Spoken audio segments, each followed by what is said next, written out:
Hey guys, அதே Monday அதே வேலை, ஒரே மாதிரி வீக்கெண்டு, ஒரே மாதிரி என்டர்டெயின்மெண்ட், அதே வாழ்க்கை போரிங்கா இருக்குல்ல? பல வருஷமா உங்க வாழ்க்கை மாறாம அப்படியே இருக்கா? நீங்க எவ்வளோ உழைச்சாலும் கஷ்டப்பட்டு வேலை பார்த்தாலும் உங்க நிலைமை கொஞ்சம் கூட மாறலையா? எவ்வளோ பணம் வந்தாலும் வசதிகள் வந்தாலும் உங்க கவலைகள் குறைவே இல்லையா? என்ன செஞ்சா இந்த நிலைமை மாறும்? சக்சஸ், சந்தோஷம், பெரிய வெற்றி, நிம்மதி, அமைதி இதெல்லாம் உள்ள ஒரு புது மனிதனா மாறணுமா? எந்த புது கோர்ஸோ இல்ல ஒர்க் ஷாப்போ அட்டன் பண்ண வேண்டாம். இல்ல ஒரு நல்ல சைக்காலஜி தெரிஞ்ச டாக்டர் கிட்ட எல்லாம் போக வேண்டாம். கோவில், பரிகாரம், பூஜை இது எதுவுமே பண்ண வேண்டாம். ரொம்ப சுலபமா உங்க வீட்ல இருந்தே இதெல்லாம் நீங்க தெரிஞ்சுக்கணுமா?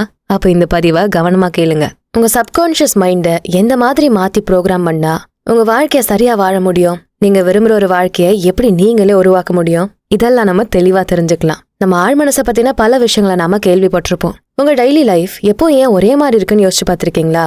காலையில எழுந்துக்கிறதுல இருந்து நைட்டு தூங்குற வரைக்கும் எப்போ ஒரே மாதிரி சலிப்பான வாழ்க்கை, அதே அளவு உழைப்பு, அதே அளவு கஷ்டம், அதே மாதிரியான வாழ்க்கை முறை. உங்க எண்ணங்களை, உங்க சிந்தனைகளை நீங்க கவனிச்சு பாருங்க. இந்த அளவு பணம் போதும், இந்த வீடு போதும், எனக்கு இதுதான் நடக்கும், இதுதான் கிடைக்கும். பணம் சம்பாதிக்கிறது கஷ்டம், செலவு பண்ண பணம் வராது, சிக்கனமா தான் இருக்கணும். உங்க செல்ஃப் வொர்த்தை நீங்களே குறைச்சிக்கிற உங்க எண்ணங்கள் இதெல்லாம் பல வருஷமா மாறாம அப்படியே இருக்கு. இந்த எண்ணங்கள் உங்க மைண்ட்ல திருப்பி திருப்பி வளர்ந்துகிட்டே இருக்கு. இந்த ரிப்பீட்டட் தாட்ஸ்னு சொல்லப்படுற அதே மாதிரியான எண்ணங்கள் உங்க நரம்புகளை, உணர்வுகளை, உங்க ஹார்மோன்ஸை கூட கட்டுப்படுத்தி வச்சிருக்கு. ஒரே மாதிரியான எண்ணங்களும் அதே மாதிரியான சிந்தனையும் உங்க வாழ்க்கை அதே மாதிரி நிலையில வச்சிருக்கு. அதுதான் உண்மைன்னு உங்களே நம்ப வச்சுக்கிட்டே இருக்கு. இதுல இருந்து எப்படி வெளியே வர்றது? இதை எந்த மாதிரி மாத்தலாம்? இந்த மாதிரி பல கேள்விகள் வந்தாலும் அதெல்லாம் வேண்டாம்ப்பா, இதுவே ஓகே தான், எந்த பிரச்சனையும் இல்ல, நாளைக்கு என்ன செய்ய போறோம்னு நல்லா நமக்கு தெரிஞ்சிடும். அதே ஆபீஸ், அதே வேலை, அதே மனிதர்கள், இது கம்ஃபர்டபுளா இருக்கு, எதையும் மாத்த வேண்டாம், புதுசா ட்ரை பண்ணா அதுதான் கஷ்டமா இருக்கும். இந்த மாதிரி நீங்களே உங்களை சமாதானம் பண்ணிக்கிட்டு அதே லைஃப் ஸ்டைல்ல இருப்பீங்க. எப்போ நம்ம கம்ஃபர்ட் லைஃப் ஸ்டைல தான் விரும்புவோம். புது விஷயங்களை செய்ய இல்ல அனுபவிக்க எப்போ ஒரு பயம் இருந்துகிட்டே இருக்கும். ஆனா இதெல்லாம் மாத்தணும். புது வாழ்க்கை நீங்க வாழணும் அப்படின்னு முடிவு பண்ணிட்டா நீங்க உங்க எண்ணங்களை சரி செஞ்சே ஆகணும். ஒரு பழக்கம் இல்ல உங்க பிஹேவியர் ஒரு மாதிரியா இருந்தா உங்க உடம்பு நீங்க எப்பவும் செய்யற செயல்களை மட்டுமே நம்பி இருக்கும். உங்க மைண்டு இல்ல மூளையை தாண்டி உங்க உடல் நிலையில எப்பவும் ஒரே மாதிரியான விஷயங்கள் மட்டுமே நடந்துகிட்டே இருக்கும். நீங்க உங்க எண்ணங்களை மாத்த விரும்பினா, உங்க உணர்வுகளை மாத்தணும்னு நினைச்சா, நீங்க புது உணர்வுகளை, புது எண்ணங்களை உங்க சப்கான்ஷியஸ் மைண்ட், அதாவது ஆழ் மனசுக்குள்ள கொடுத்துக்கிட்டே இருக்கணும். ஆபீஸ்ல நீங்க எப்படி இருக்க போறீங்க? உங்க கூட இருக்கவங்க கூட எப்படி பழக போறீங்க? டிராபிக்ல நீங்க எப்படி பிஹேவ் பண்ண போறீங்க? இதெல்லாம் நீங்க உங்க ஆழ் மனசுக்கு சொல்லி கொடுத்துக்கிட்டே இருக்கணும். ஏன்னா இதுவரை நீங்க இந்த சிச்சுவேஷன்ல இருந்தப்பெல்லாம் உங்களுக்கு வெறும் கசப்பான உணர்வுகள் மட்டுமே வந்திருக்கலாம். இல்ல ஒரே மாதிரி சலிப்பு தர விஷயங்களை மட்டுமே உங்க எண்ணத்துல நீங்க வச்சிருப்பீங்க. இப்போ அதை மாத்தி புதுசா நீங்க என்னவா இருக்க ஆசைப்படுறீங்களோ அதை உங்க ஆழ் மனசுக்கு புகுத்த பாருங்க. டிராபிக்ல நான் அமைதியா டென்ஷன் இல்லாம இருக்கேன். ஆபீஸ்ல உற்சாகமா என் வேலையை செய்யறேன். என்னோட கணவர் இல்ல மனைவி கிட்ட அன்பா இருக்கேன். அவங்களுக்கு முக்கியத்துவம் தரக்கூடிய சூழ்நிலைகளை உருவாக்குறேன். இந்த மாதிரி உங்க டெய்லி லைஃப்ல பல காலமா நீங்க வச்சிருக்க எண்ணங்கள் தான் உங்களுக்கு அதே மாதிரியான ஒரு வாழ்க்கை முறையை கொடுத்துட்டு இருக்கு. அப்போ கான்ஷியஸா, அதாவது தெளிவான முறையில உங்க எண்ணங்களை நீங்க மாத்த முயற்சி செய்யறப்போ உங்க அன்றாட நடவடிக்கை மாறும். உங்க டெய்லி லைஃப்ல நீங்க எப்பவும் வச்சிருக்க உணர்வுகள் மாற ஆரம்பிக்கும். உங்க உடல்நிலை அந்த மாற்றங்களை ஏத்துக்க கொஞ்சம் கஷ்டப்படும். இருந்தாலும் நீங்க திரும்ப திரும்ப அதை உங்க பழக்கமா மாத்துறப்போ உங்க உடல், உங்க ஆழ் மனசு அதை ஏத்துக்க முயற்சி பண்ணும். உங்க நியூரான்ஸ், உங்க ஹார்மோன்ஸ் எல்லாமே உங்க உணர்வுகள் மூலம் நீங்க வெளிப்படுத்துற ஆற்றலை பரிமாற்றம் செய்யும். சரி, மேனிஃபெஸ்டேஷன் அதுக்கு தானே செய்யறோம். நமக்கு என்ன வேணுமோ, எது தேவையோ அதை நோக்கி உங்க எண்ணத்தை செலுத்துற ஒரு முறை தானே மேனிஃபெஸ்டேஷன், இல்ல அந்த ஈர்ப்பு விதின்னு சொல்றீங்க. உங்க மேனிஃபெஸ்டேஷனோட முடிவுகளை நீங்க உங்க பிஹேவியரை வச்சு கொண்டு வரலாம். ஒரு கார் கிடைச்ச பிறகுதான் நீங்க அதிகமான செல்வ நிலையில இருக்கிறதா உணரணும்னு அவசியம் இல்ல. உங்க மனசளவுல நீங்க அபண்டன்ஸ் மைண்ட் செட்டை கொண்டு வரப்போ அதன் விளைவா உங்களுக்கு விருப்பமான கார் உங்ககிட்ட வரும். வெளிப்புற சூழல் இல்ல உங்க மொத்த வாழ்க்கையும் மாறினாதான் நான் என்னோட பிஹேவியரை மாத்துவேன்னு வெயிட் பண்ணிட்டு இருக்காம உங்க பிஹேவியரை உங்க மேனிஃபெஸ்டேஷனுக்கு ஏத்த மாதிரி மாத்த முயற்சி பண்றப்போ அது இன்னும் சீக்கிரமா உங்ககிட்ட வரும். இதுதான் ப்ரோக்ராமிங் பண்றதுன்னு சொல்லுவாங்க. ஒரு ஐசி சிப்பு இல்ல ஒரு சிஸ்டமை நீங்க எப்படி ப்ரோக்ராம் பண்ணுவீங்க? ஆனா இதுக்கு உங்களுக்கு ஒரு ப்ரோக்ராமிங்கோ எலக்ட்ரானிக்ஸோ தெரிஞ்சிருக்க தேவையில்ல. ஒரு எல்இடியில லைட் எரிய வைக்க நீங்க என்ன மாதிரியான இன்புட் கொடுக்கணும்னு தெரிஞ்சிருக்கணும் இல்லையா? தப்பான இன்புட் கொடுத்தா லைட் எரியாது. அதே மாதிரிதான் உங்க ஆழ்மனசுக்கு நீங்க என்ன மாதிரியான உணர்வுகளை கொடுத்தா நீங்க விரும்பின ஒரு வாழ்க்கைய வாழ முடியும். அதை கொடுக்க முயற்சி செய்யறதுதான் இந்த சப்கான்ஷியஸ் ப்ரோக்ராமிங். உங்க எண்ட் ரிசல்ட், அதாவது உங்க வாழ்க்கை முறை இல்ல உங்க தேவை எதுன்னு உங்களுக்கே தெரியும். அப்போ எந்த மாதிரி உங்க உணர்வுகளை வச்சு அந்த வாழ்க்கையை நீங்க அடைய முடியும்னு யோசிக்கிறதுதான் சிறந்த வழியா இருக்கும். சூழல் மாறட்டும், இல்ல நான் விரும்பினது கிடைக்கட்டும், அதுக்கப்புறம் நான் மாற முயற்சி செய்யறேன்னு நீங்க நினைச்சீங்கன்னா அது கஷ்டமா தான் இருக்கும். நான் அதிகமான செல்வ நிலைக்கு தயாரா இருக்கேன், உண்மையான அன்புக்கு நான் எப்பவுமே தகுதியா இருக்கேன், ஒரு பெரிய தொழில் செய்யற தகுதிகள் எனக்கு நிறைய இருக்கு. இந்த மாதிரி எண்ணங்களை வச்சு உங்க ஆழ் மனசை நீங்க பழக்கப்படுத்தினா அந்த நிலையை நீங்க சீக்கிரம் அடைய முடியும். இதுக்கு உங்க டெய்லி லைஃப்ல இருக்க எதிர்மறையான எண்ணங்களை இல்ல உங்களுக்கு ஒரே மாதிரியான வாழ்க்கை முறையை கொடுக்கற எண்ணங்களை நீங்க கண்டுபிடிக்கணும். எந்த மாதிரியான சூழல் உங்க எண்ணங்களை பாதிக்குது, எது உங்களை உற்சாகமா செயல்பட வைக்குது, எதை பார்த்து உங்களுக்கு ஒரு பயம் இல்ல பதட்டம் வருது, இதெல்லாம் நீங்க கவனிக்கணும். அப்பதான் நீங்க அந்த எண்ணத்தை மாத்த முடியும். அதை சரி செய்யறது மூலமா உங்க மனசுக்குள்ள நேர்மறையான விஷயங்களை கொண்டு வர முடியும். அதிகமான நேர்மறை எண்ணங்கள் உங்க வாழ்க்கையில இருக்க தவறான உணர்வுகளை, பயத்தை போக்க உதவும். எப்போ நீங்க பார்த்து பயந்து ஒரு சினிமா பாக்குறப்போ இப்ப கூட அதே அளவு பயம் வர்றது. சின்ன வயசுல கத்துக்கிட்ட ஏதோ ஒரு விஷயம் பழக்கமே இல்லைனா கூட இப்போ நீங்க அதே அளவு உற்சாகத்தோட செய்ய முடியுது. இதெல்லாமே உங்களுக்கே தெரியாம உங்க உணர்வுகள் மூலமா பதிய வச்ச விஷயங்கள். இதுல உங்களுக்கு தேவைப்படாத எண்ணங்களை நீக்கிறது தான் நீங்க செய்யற முதல் செயலா இருக்கும். இத சரியா செய்ய நிறைய முறைகள் இருக்கு. பாசிட்டிவ் அஃபர்மேஷன்ஸ்னு சொல்லப்படுற நேர்மறை வாக்கியங்கள், தியானம், யோகா, அப்புறம் கற்பனை அதாவது விஷுவலைசேஷன், உறுதியான பழக்க வழக்கங்கள், ஸ்ட்ராங் பிலீஃப்ஸோட தூக்கமில்லா மயக்க நிலை அதாவது ஹிப்னோடைஸ், இது எல்லாத்தையும் வச்சு நீங்க உங்க சப்கான்ஷியஸ் மைண்டை ப்ரோக்ராம் பண்ண முடியும். உங்க வாழ்க்கைய மாத்திர விஷயங்களை உங்க எண்ணத்துல உருவாக்க முடியும். இந்த பதிவுல தீட்டா நிலைன்னு சொல்லப்படுற ஒரு அரை தூக்க நிலையில எப்படி உங்க ஆழ்மனதை நீங்க மாத்தலாம்னு தெரிஞ்சுக்க போறோம். நம்ம ஒவ்வொரு உணர்வுக்கும் உங்க மூளையில இருக்க ஒவ்வொரு நரம்பு பரிமாற்றத்துக்கும் ஒரு அதிர்வு இருக்கு. இந்த அதிர்வுகள் ஒரு குறிப்பிட்ட அலவரிசையில தான் இருக்கும். இந்த பிரபஞ்சத்துல இருக்க எல்லாமே அதிர்வுகளால ஆனதுதான். அதிர்வு நிலையில ஒத்து இருக்கிற பொருட்கள் ஒன்றை ஒன்று ஈர்க்கும். இதுதான் அடிப்படை ஈர்ப்பு விதியோட கோட்பாடு. இப்போ கொஞ்சம் சயின்டிபிக் டீடைல்ஸை தெரிஞ்சுக்குவோம். என்ன, வெறும் கட்டுக்கதைகளை விட கொஞ்சம் அறிவியல் உண்மை இருந்தா உங்க மூளையதை சீக்கிரம் நம்பிடும். உங்க மைண்டு இல்ல மனது வெவ்வேறு நிலைகள்ல இருக்க முடியும். ஆல்பா, உங்க மனசு ரிலாக்ஸ்டான ஒரு நிலையில இருக்கும். ஒரு நல்ல பாட்டு கேட்கிறப்போ இல்ல உங்களுக்கு பிடிச்ச டிராவல் பண்றப்போ நீங்க ஆல்பா ஸ்டேட்ல தான் இருப்பீங்க. உங்க பிரெயின்ல இருக்க அலைகள் அதாவது வேவ்ஸ் 8 ஹெர்ட்ஸ்ல இருந்து 12 ஹெர்ட்ஸ் வரையான அதிர்வுகளை வெளிப்படுத்தும். இந்த ஆல்பா நிலையை சரியான முறையில மாத்துறப்போ உங்களுக்கு ஏற்படுற பதட்டம், டிப்ரெஷன் எல்லாம் கம்மியாகும். அடுத்து டெல்டா, இது ஒரு ஆழ்ந்த உறக்க நிலையில நீங்க இருக்கப்போ வெளிப்படுற ஒரு நிலை.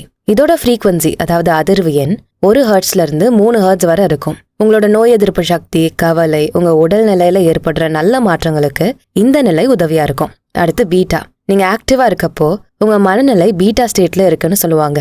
ஆபீஸ்ல வேலை செய்யறப்போ, உங்க மார்னிங் வாக்கு போறப்போ. அடுத்து காமா, இதுதான் அதிகமான பிரெயின் ஆக்டிவிட்டி இருக்க ஒரு நிலை.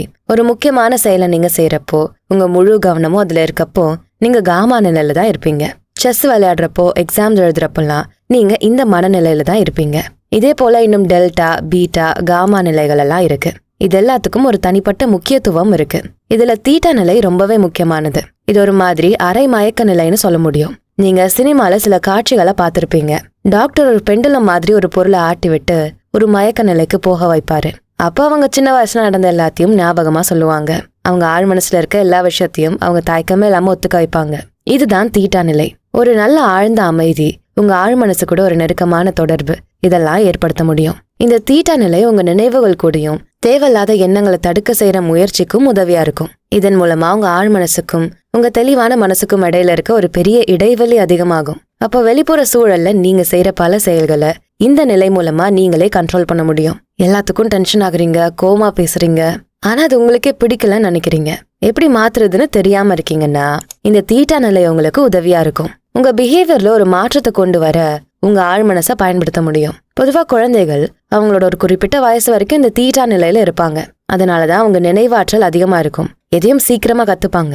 அவங்க பிஹேவியர்ல கூட ஒரு மாற்றத்தை நம்ம சீக்கிரம் கொண்டு வந்துடலாம். நம்ம இந்த நிலையை பயன்படுத்த நிறைய வழிகள் இருக்கு. யோகா, மெடிடேஷன், பிரார்த்தனை, ஆன்மீக ஈடுபாடுகள்னு எதை வேணா நீங்க பயன்படுத்தலாம். ரொம்ப ஈஸியான ஒரு வழி என்னன்னா அரை தூக்க நிலை. நீங்க தூங்க போறதுக்கு முன்னாடி இல்ல அதிகாலையில முழுசா விழிப்பு நிலை வர்றதுக்கு கொஞ்சம் முன்னாடி இந்த தீட்டா நிலையில தான் நீங்க இருப்பீங்க. அந்த மாதிரி சந்தர்ப்பத்துல கொஞ்சம் தெளிவா பயிற்சி செஞ்சா உங்க பழக்க வழக்கத்துல ஒரு மாற்றத்தை சீக்கிரம் கொண்டு வர முடியும். இந்த நிலை உங்களுக்கு கற்பனை சக்தியை அதிகமாக்கும். உங்க ஆசைகள் எது வேணா இருக்கலாம் அண்ட் அதை எந்த அளவு வேணா நீங்க கற்பனை செய்ய முடியும். அதே மாதிரி உங்க நினைவாற்றலோட இந்த நிலையில இருக்கிறதால நீங்க கான்சியஸா கொண்டு வர மாற்றங்கள் உங்க மனசுல அப்படியே இருக்கும். அதுவே உங்க வாழ்க்கையா மாற இது ரொம்பவே உதவியா இருக்கும். எந்த விஷயத்த நீங்க எப்போ உங்க எண்ணத்துல வச்சிருக்கீங்களோ அதையே உங்க வாழ்க்கையில நீங்க இருப்பீங்க. அப்போ நீங்க இந்த தீட்டா நிலையில ஏற்படுத்துற நல்ல மாற்றங்கள் உங்க வாழ்க்கையில வர்றத பார்க்க முடியும். தூங்க போறதுக்கு முன்னாடி உங்க மனநிலையை தெளிவா வச்சுக்க முயற்சி பண்ணுங்க. உங்களுக்கு தேவையான எண்ணங்களை மட்டும் அடிக்கடி நினைங்க. இதே அதிர்வெண் உள்ள ஒரு நல்ல இசையை கூட நீங்க இதுக்கு பயன்படுத்தலாம். உங்க மனசு மட்டும் இல்ல, உங்க உடல்நிலையை கூட நல்ல முறையில வச்சுக்க இந்த தீட்டா நிலை உதவியா இருக்கும். நம்ம வீட்டுல இருக்க பெரியவங்க இல்ல வயதானவங்க, பாட்டி தாத்தாலாம் இருப்பாங்க. அவங்க தூங்குறதுக்கு முன்னாடி ஒரு முறையாவது அவங்க இஷ்ட தெய்வத்தோட பேரை சொல்லிட்டு தான் தூங்க போவாங்க. இல்ல ஏதாச்சும் ஒரு வேண்டுதல் கண்டிப்பா இருக்கும். முருகா எல்லாத்தையும் காப்பாத்துப்பா அப்படின்னு சொல்லிட்டாவது தூங்குவாங்க. எல்லா வயசானவங்களும் இந்த மாதிரி சொல்றத நம்ம பார்த்திருப்போம். இது ஏதோ புலம்பல் இல்ல வயசு முடியாத ஒரு வழியில சொல்றதுன்னு இல்ல. தூங்க போறதுக்கு முன்னாடி உங்க எல்லா கவலையும் கஷ்டத்தையும் கடவுள் பார்த்துப்பாருன்னு நம்பி நிம்மதியா தூங்க முயற்சி செய்யற ஒரு முயற்சி தான். இதேதான் நம்ம கொஞ்சம் கான்சியஸா செஞ்சு பார்க்க போறோம். வெறும் நம்பிக்கை வார்த்தையை மட்டும் வச்சுக்காம உங்க வாழ்க்கையில மாற்றம் வேணும்னா அதே நீங்களே எப்படி உருவாக்கலாம்னு நீங்க செய்யற ஒரு முயற்சி தான் இது. ரொம்ப நாளா நீங்க ஒரு விஷயத்த மாத்த நினைச்சிட்டே இருக்கீங்களா, ஆனா சரியா செய்ய முடியலையா? அப்போ இன்னைக்கே அதை ஸ்டார்ட் பண்ணிருங்க. எந்த ஒரு எண்ணம் இல்ல எந்த ஒரு பிஹேவியரை நீங்க சரி பண்ண நினைக்கிறீங்க அதை பத்தின ஒரு நேர்மறையான எண்ணத்தை எழுதி வைங்க. அதிகமா கோவப்படுற ஒருத்தரா நீங்க இருந்தா ரொம்ப அமைதியான நபரா சந்தோஷமா உணர்றேன். என் மேல யாருக்குமே பாசமே இல்லைன்னு நினைக்கிற ஒருத்தரா நீங்க, அப்போ நான் எல்லா அன்புக்கும் தகுதியானவன். இந்த மாதிரி பாசிட்டிவா உங்க நிலைய மாத்தி சொல்லுங்க. இது ஒரு உதாரணம் தான். நீங்க இந்த மாதிரி எந்த எதிர்மறையான எண்ணத்தையும் ஒரு நேர்மறை வாக்கியமா மாத்த முடியும். நைட்டு தூங்குறதுக்கு முன்னாடி இந்த வாக்கியத்தை உங்க மனசுக்குள்ள சொல்லிக்கிட்டே இருங்க. மொபைல் போன் பாக்குறது இல்ல ரொம்ப நேரம் டிவி பாக்குறது இதெல்லாம் தவிர்த்துருங்க. எல்லா வேலையும் நேரமா முடிச்சுட்டு அமைதியா நிம்மதியா ஒரு தூக்கத்துக்கு தயாராகுங்க. அப்ப இந்த அஃபர்மேஷன்ஸ மனசுக்குள்ள சொல்லிக்கிட்டே இருங்க. இல்ல புதுசா நீங்க எதையாச்சும் அடைய விரும்பினா ஒரு விஷயத்த உங்க வாழ்க்கைக்குள்ள கொண்டு வர முயற்சி செஞ்சா அதுக்கும் இந்த நிலையை நீங்க பயன்படுத்தலாம். விஷுவலைசேஷன் முறையில நீங்க விரும்பின நிலையை கற்பனையா உருவாக்கலாம். எந்த மாதிரி வீடு, காரு, கலர் என்ன, உங்க ட்ரெஸ் என்ன வேலை, நீங்க இருக்க சூழல் எப்படி இருக்கணும், இதுல எதை வேணா உங்க கற்பனையில நீங்க கொண்டு வரலாம். ஒரு அமைதியான அழுத்தமில்லாத அந்த சூழல்ல நீங்க நல்ல விஷயங்களை மட்டுமே உங்க எண்ணத்துல வச்சிருக்க முயற்சி செய்யணும். ஒரு நாள் மட்டும் இதை பயிற்சி செஞ்சுட்டு விட்டுறாதீங்க. இதையே உங்க தினசரி பழக்கமா மாத்துங்க. உங்க அன்றாட வாழ்க்கையில எதெல்லாம் நீங்க செய்ய விரும்புறீங்களோ அது எல்லாத்தையும் இந்த தீட்டா நிலைக்கு கொண்டு வர பாருங்க. இதை ஹீலிங் அதாவது குணப்படுத்தும் ஒரு முறையா கூட நீங்க பயன்படுத்தலாம். என்னோட உடல்நிலை நல்ல முன்னேற்றமான நிலையில இருக்கு. இந்த மாதிரி வாக்கியங்களை பயன்படுத்தி நீங்க உங்க உடல் சம்பந்தமான பிரச்சனைகளை கூட சரி செய்ய முடியும். சில நேரத்துல பல நாள பதிலே இல்லாத உங்க சந்தேகத்துக்கு கூட ஒரு பதில் கிடைக்கும். நான் என்ன செய்யணும், எனக்கே இது அடிக்கடி நடக்குது. இந்த மாதிரி உங்களுக்கு நீங்களே கேள்விகளை கேட்டு அதுக்கான பதில கூட நீங்களே பெற முயற்சி பண்ணலாம். ஜிம் கேரி, ஓப்ரா வின்ஃப்ரே மாதிரி பலரும் அவங்க கஷ்டமான சூழலை மாத்த நேர்மறை எண்ணங்களை வளர்த்திருக்காங்க. சில தியான குருக்கள் ஒரு குணப்படுத்தும் முறையா கூட இதை பயன்படுத்திருக்காங்க. மன அழுத்தம் வியாதிகள்ல இருந்து குணமாக்க இது ஒரு பயிற்சி முறையா யூஸ் பண்ணலாம். இதுல இருக்க பயன்கள் நீங்க அனுபவிச்சு பார்த்தாதான் தெரியும். ஒவ்வொருத்தருக்கும் இது மாறும். பெரிய மாற்றங்கள் நடக்கும். சின்ன சின்ன பிஹேவியரல் சேஞ்சஸ கொண்டு வரவும் இதை நீங்க பயிற்சி பண்ணலாம். நிக்கோலா டெஸ்லா ஆழமான சிந்தனையை உருவாக்க இந்த முறையை பயன்படுத்திருக்காரு. இதன் மூலமா நிறைய புது கண்டுபிடிப்புகள் அவருக்கு உருவாச்சு. தாமஸ் ஆல்வா எடிசன் கூட இந்த நிலையை பயன்படுத்தி வெற்றி அடைஞ்சிருக்காரு. ஏதாவது ஒரு கண்டுபிடிப்புக்கு சரியான ஒரு முறை தெரியாம இருக்கப்போ அதுக்கான உபகரணத்தெல்லாம் கையில வச்சுக்கிட்டே தூங்க போயிடுவாராமா. அப்போ அந்த தூக்கத்துல இல்ல அடுத்த நாள் விழிப்பு நிலையில இருக்கப்போ அதுக்கான பதில்கள் அவர் பெற்றதா சொல்றாங்க. உங்க ஆழ் மனசுக்குள்ள நீங்க என்ன சொல்ல விரும்புறீங்களோ அதை சரியா சொல்ல இந்த தீட்டா நிலை உதவும். உங்களோட தேவை என்னன்னு தெளிவா முடிவு செய்யுங்க. ஒரு நாள்ல 10 இல்ல 15 நிமிஷம் மட்டும் ஒரு தியான இல்ல அமைதியான ஒரு பிரார்த்தனைக்கு ஒரு நேரம் ஒதுக்குங்க. தூங்க போறதுக்கு முன்னாடி ஒரு 5 நிமிஷத்துக்கு முன்னாடி உங்க சிந்தனை இல்ல எண்ணத்துல என்ன மாற்றம் கொண்டு வர நினைக்கிறீங்களோ அதை சொல்லி பாருங்க. இதை டெய்லி பழக்கமா மாத்துங்க.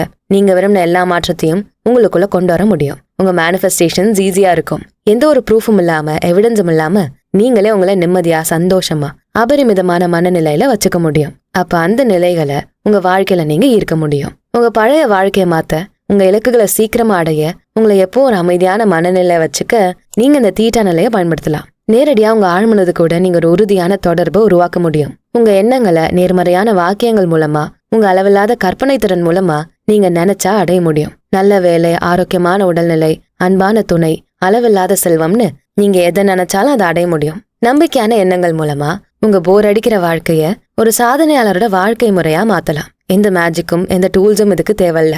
உங்க நம்பிக்கையும் நேரமும் மட்டும் போதும். நீங்க நினைச்சதை விட இன்னும் அதிகமான நிலையில நீங்க உங்க அழகான வாழ்க்கையை ரசிச்சு வாழலாம். இந்த பதிவு கண்டிப்பா உங்களுக்கு உதவியா இருந்திருக்கும்னு நம்புறேன். இந்த வீடியோ பிடிச்சிருந்தா அதுக்கு ஒரு லைக் போட்டுட்டு உங்க ஃப்ரெண்ட்ஸ் அண்ட் ஃபேமிலிக்கு ஷேர் பண்ணுங்க.